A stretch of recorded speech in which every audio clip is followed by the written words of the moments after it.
Ganito mga tropa, pagka mainit na yung ng motor, yung mga pinalitan natin, i-re-rep nyo, titignan nyo kung iikot to. Kailangan mga tropa, yung coolant dito sa bunganga ng radiator, iikot lang siya palubog, hindi dapat palabas. Gaya nito.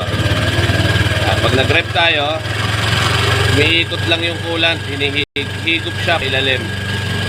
Pagka ganyan na yung coolant nyo sa radiator, pagka nirep nyo, okay na yan mga tropa, wala nang problema yan.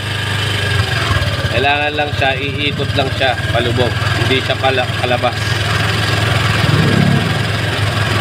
Possible pagka ganyan at nirep nyo, okay na yan. So takpan nyo lang, tagalin nyo na umaandar para ma-check nyo kung kukulo uli ito.